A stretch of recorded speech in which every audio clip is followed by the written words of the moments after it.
Na aula passada, a gente viu que o algoritmo de inferência Model Checking, ele não é um algoritmo muito eficiente, porque ele precisa percorrer todos aqueles mundos possíveis e por isso, quando a complexidade do problema aumenta e a gente precisa utilizar mais variáveis proposicionais para representar a nossa base de conhecimento, a complexidade algorítmica também aumenta e isso pode acabar inviabilizando o uso desse tipo de algoritmo na prática, especialmente em problemas mais complexos. Mas a gente vai ver agora como a gente pode mitigar isso.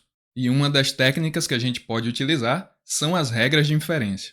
Assim, utilizando essas regras de inferência, a nossa IA vai ser capaz de extrair conclusões a partir da nossa base de conhecimento, sem que ela precise percorrer todos aqueles mundos possíveis, o que torna esse processo de inferência muito mais eficiente. Aqui a gente vai representar o nosso processo de inferência utilizando essa linha horizontal. E tudo que estiver acima vão ser as nossas premissas, aquilo que a gente sabe que é verdadeiro, e abaixo da linha a gente vai ter a nossa conclusão.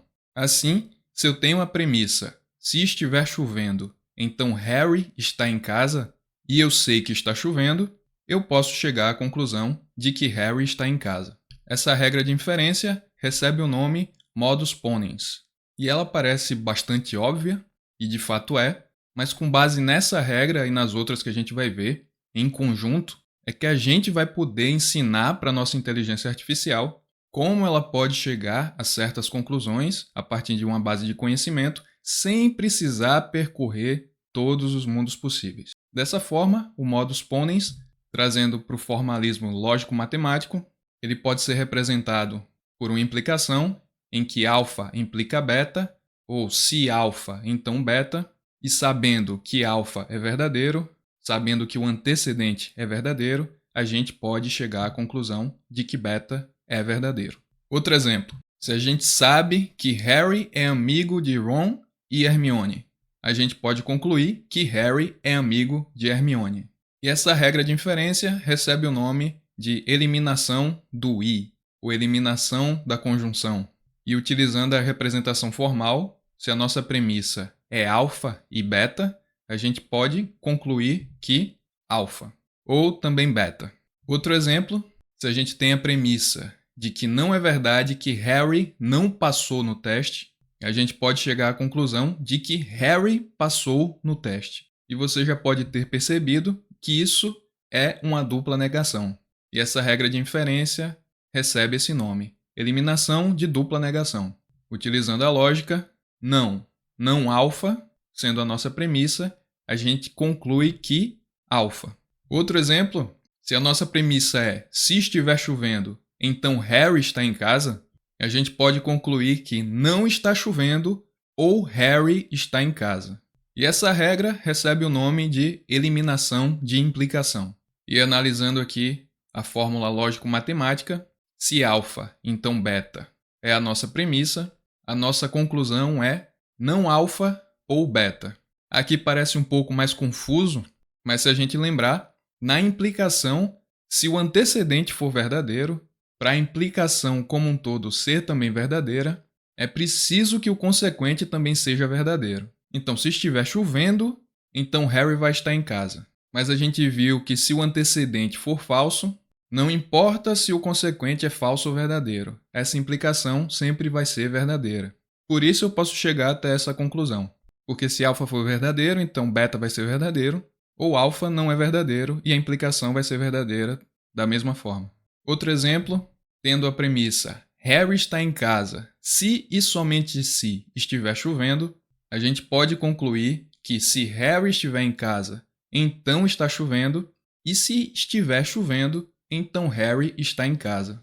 E essa regra, como vocês já devem imaginar, recebe o nome de eliminação da bicondicional, que tem a representação formal da seguinte forma: alfa se somente se beta.